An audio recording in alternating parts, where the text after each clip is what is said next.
Hi there, welcome to my channel. I wanted to script this video and chop it up and edit it because that's what you do usually as a YouTuber. But I also wanted to share my fresh perspective and keep it as authentic as I could because this is more of a confession vlog. And I haven't really done too much of this on my channel. I did a little bit of it, and then I just really niched into dolls and anime because I really love dolls and anime. I have been dominantly present on my personal Instagram account as just more of an exotic dancer and a pole dance instructor. And I have faced some injuries in the past year with being an exotic dancer and being a pole dance instructor and not really cross training, having the right prep work in my muscles to handle the type of choreography and things that I was doing. So that's not really dominant in my life right now. And I'm okay with that. I was a little bit sad about it at first, but I've got a plan. I just came from acupuncture, actually, and I have some intentions with going to the gym and doing a certain level of physio. I also am going to be offering yoga classes on this channel. I'm going to be calling them cozy and kawaii yoga sessions. So you'll have to stay tuned for that. But the main reason why I am sharing my heart and soul and myself today is my girlfriend was visiting. She is visiting from the island in BC, and I barely talked to anyone that I knew before I got pregnant. I got pregnant at 20, and I just have a very small handful of people that I communicate with that have known me for longer than my pole dance teaching and exotic dancing career. A majority of the people that I communicate with, converse with, are girls that I've met at the clubs and girls that I've danced with at the studio. And a big part of that is just becoming an adult. That's the main reason, just really anchoring down and working to provide for my child, planting seeds for the future, settling down and in with my partner right now. But another really big reason why I don't even talk to a lot of the people that I was very close with for a few years there in the yoga community was that I was with a yoga teacher who actually just recently passed away sometime last year. I think it was in the summertime, actually, from brain cancer. And I was with him for 8 months without the brain cancer and about 8 months with the brain cancer. And we were friends for about a year before we dated. And it's really hard for me to talk about, but I want to talk about it and share it with the rest of the world, whoever may be listening, because there were some profound experiences that I had coming out of that relationship, profound experiences of personal discovery, growth, and healing that I discovered during the relationship, after the relationship, and then after this person had, and I'm sorry to say this, finally passed. I admit that I just wanted this person to go away and die. And I know that many people in Calgary and all over the world. He had an ex-girlfriend that came all the way down here from Amsterdam when he got diagnosed, and I loved him too. So many people loved him so deeply and dearly, and it's a part of the reason why I kept silent, because I was scared of pissing on someone's grave. Although I was so mad and angry with him, with myself, that I told someone that I would go and defecate on the mountain of where they spread his ashes, because I felt that he deserved it. I don't think that anyone deserves to be disrespected or abused. I would not want to disrespect someone's ashes and souls like that. I was just expressing. And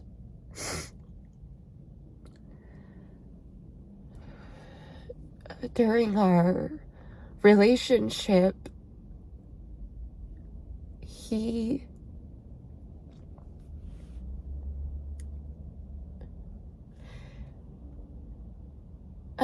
I'm not quite ready to go into the details, but he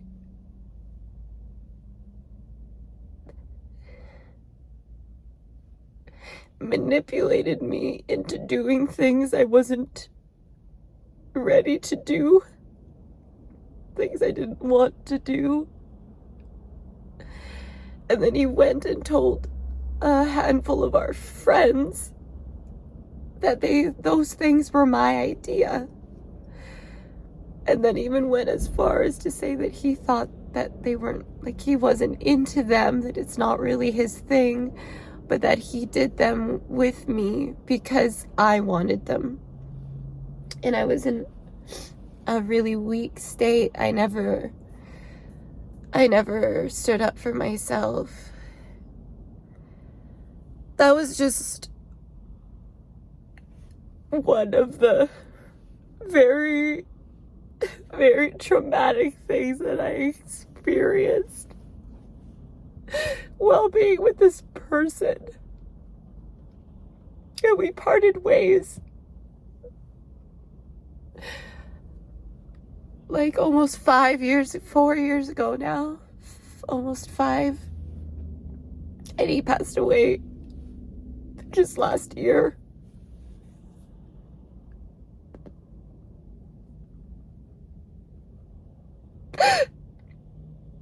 And I thought it would have just gone away by now. I just want it to go away so bad, these memories. I went for counseling after he got diagnosed, and my counselor told me that, it was going to take time, and that, I really don't like blowing my nose in front of people, and that it could take a lifetime to heal. So I accept that.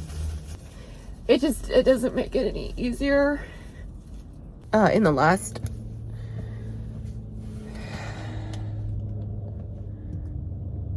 $12 years, so much. I first got into, let's say, spirituality, yoga, and crystals.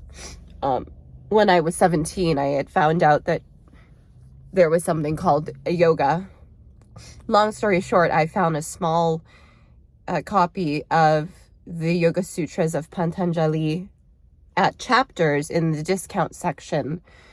I started reading it, but I couldn't understand it. It just was like a foreign language. It was in English, but I was really intrigued by the information. And I thought, okay, Yoga Sutras. So what's yoga? I look up yoga. I start studying a bit about yoga on my, it was Windows 98, 2000. And then I decided I wanted to be a yoga teacher. So I found a yoga teacher training course, and I got into it when I was 18, but then I dropped out of the course. There were things going on in my life that were a bit chaotic, and then I came back to the course at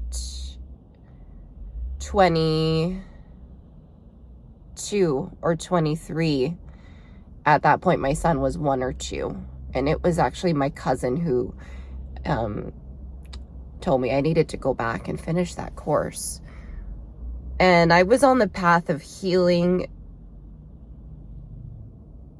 other layers of my experience, things that I had gone through while I was pregnant, a little bit before I was pregnant, some trauma and abuse there.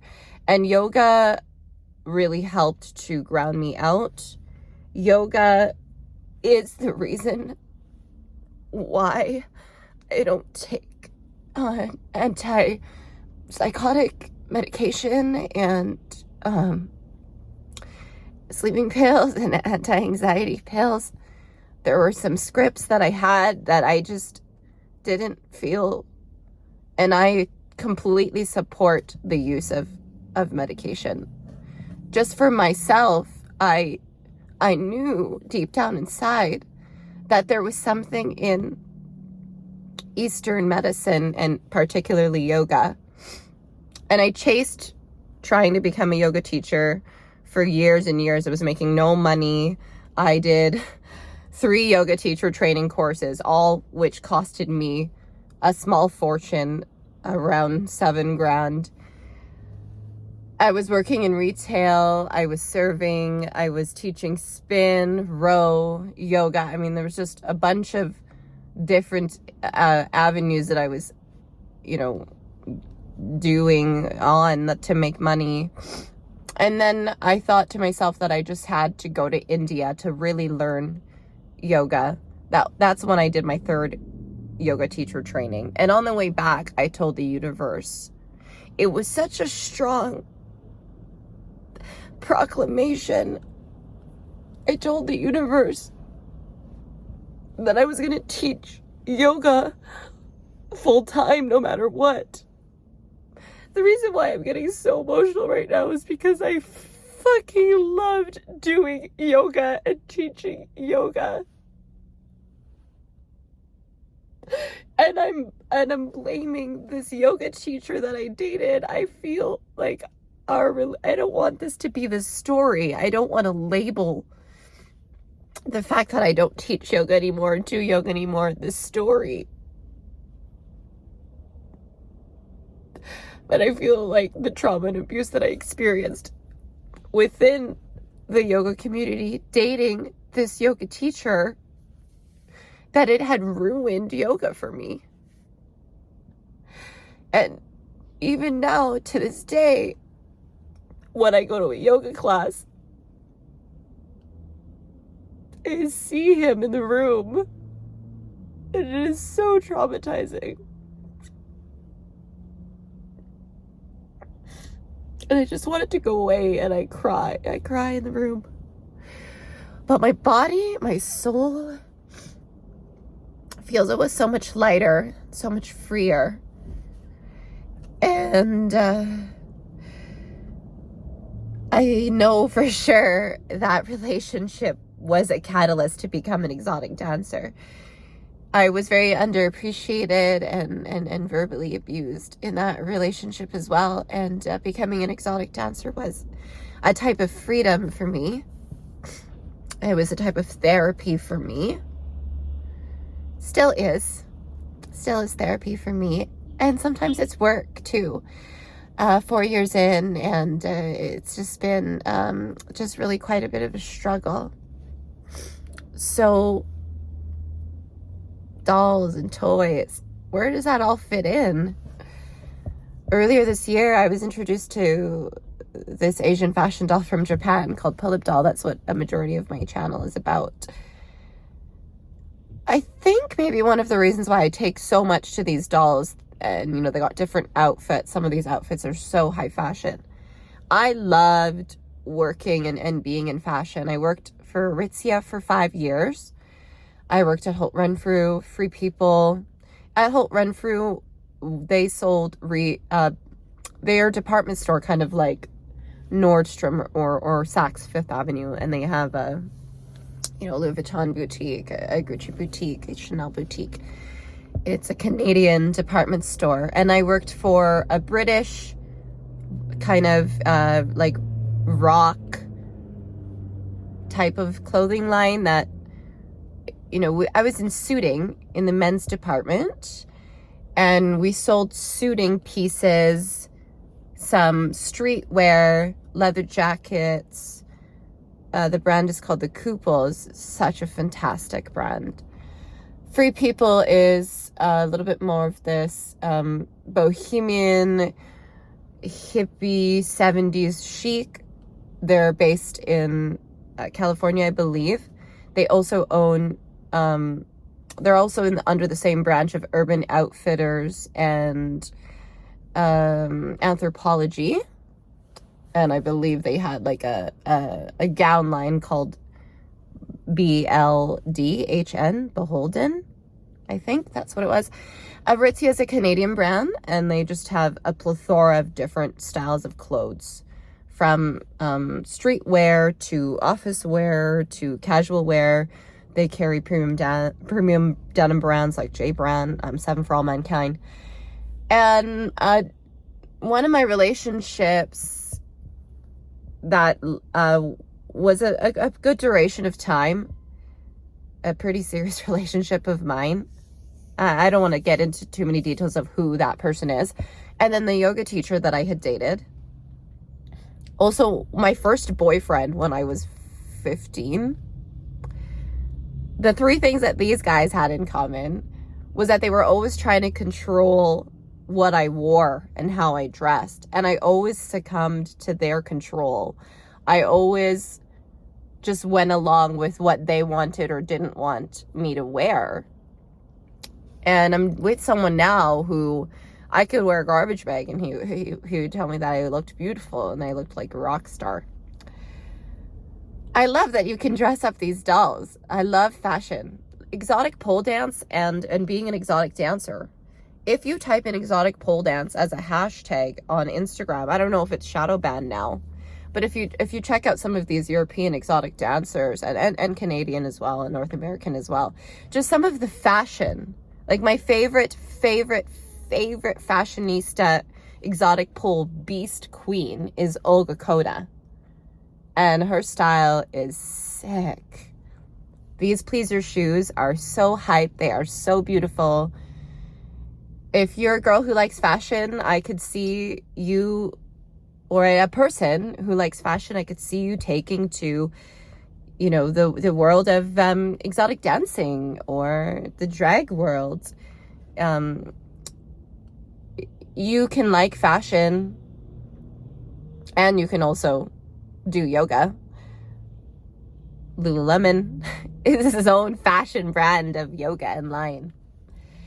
And a lot of people don't think that these things should intermingle or intermesh. But the reality is that they just do. And yogis can be complete fashionistas. Whatever you put on, you're choosing to put on. It's not like you go to the store and you just grab clothes blindly. Now, of course, some people grab things more so for comfort. But it's not like you grab things for comfort and you strictly only wear black because you don't want to support fashion. That's still a fashion statement. It could be everything that you buy is a fashion statement that other people view. Your car, your shoes. I had a friend, very spiritual. I say spiritual because, it's like she's kind of like an obviously spiritual person. She chose to wear the exact same skate shoes for 4 years, just kept getting them repaired. And she said that was her way of, just being, more frugal, more minimalistic. Still a very strong statement. There's still ego behind that. It's so easy for me to dress up these dolls play with them, adore them, and love them, and I don't have to dress up myself.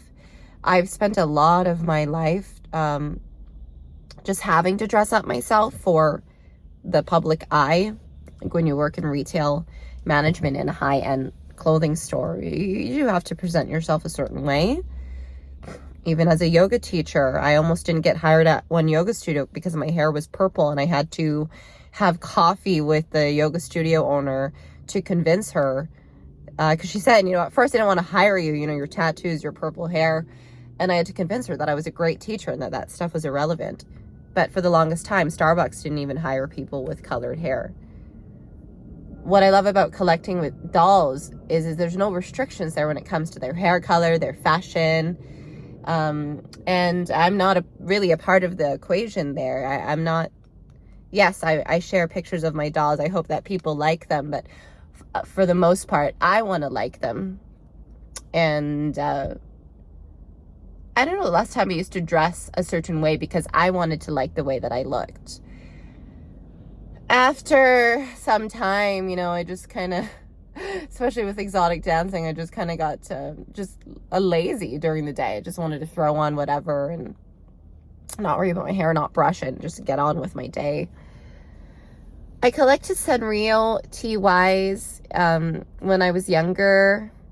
I had a huge collection of these matching Hello Kitty and Dear Daniel plushies that you would get from McDonald's, only in Asia. And they were like 8-inch sized plushes, and they were this wedding pair.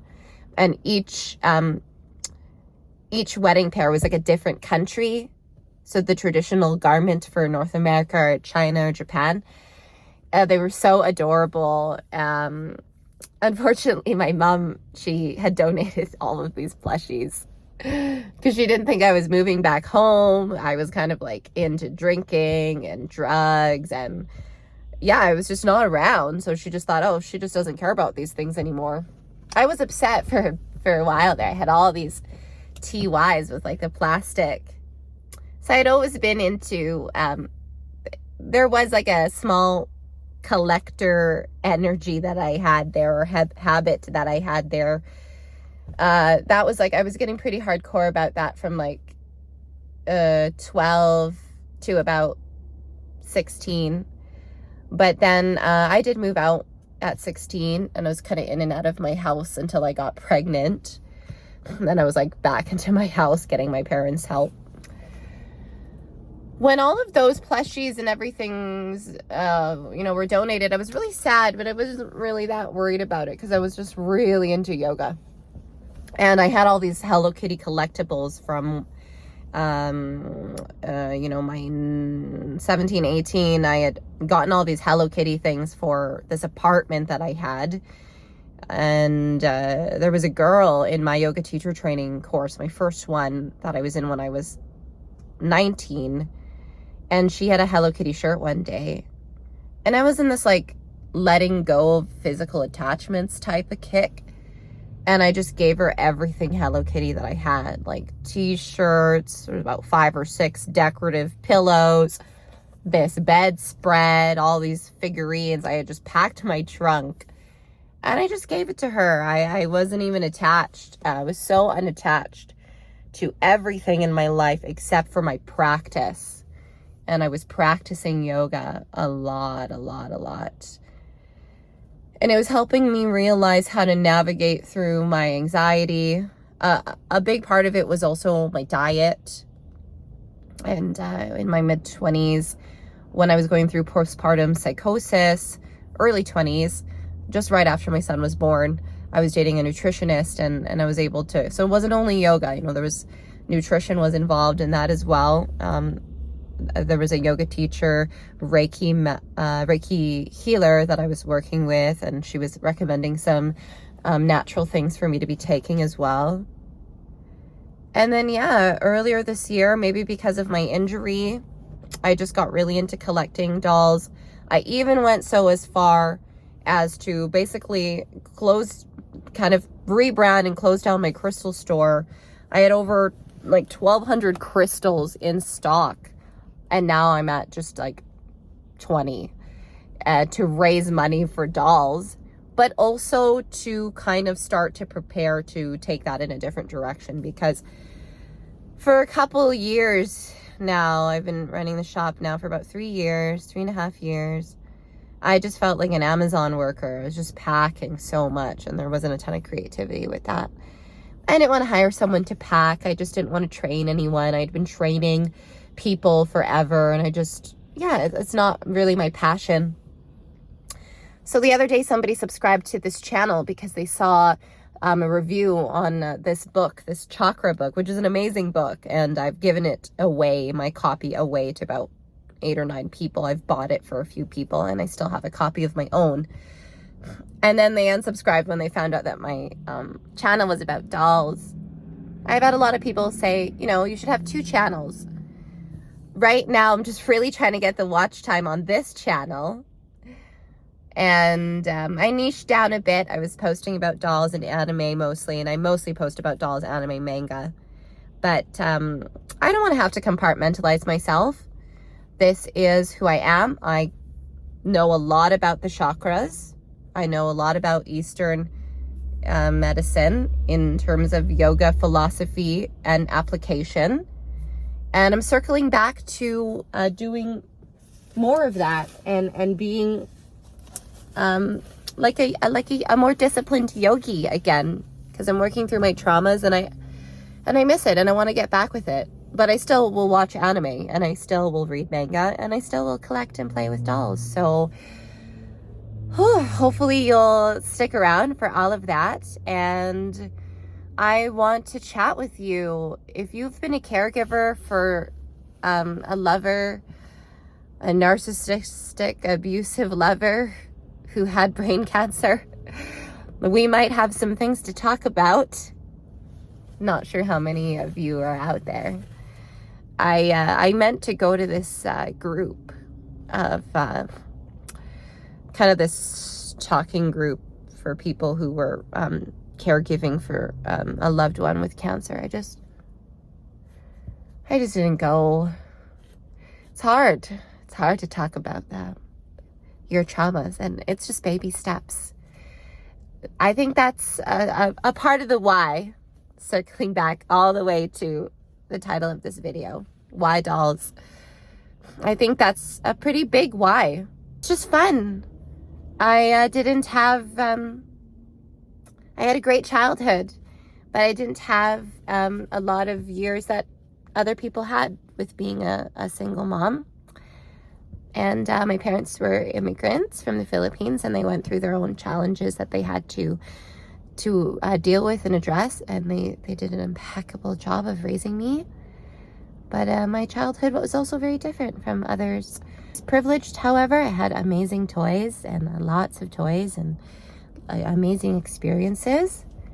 But I did get into drugs really early on, and that's another part of it. That's another story for another day. I started doing ecstasy at 13, and I started smoking marijuana at 13, and I was doing that up until I was pregnant, and heavily drinking after my ex and I broke up, the one that had brain cancer.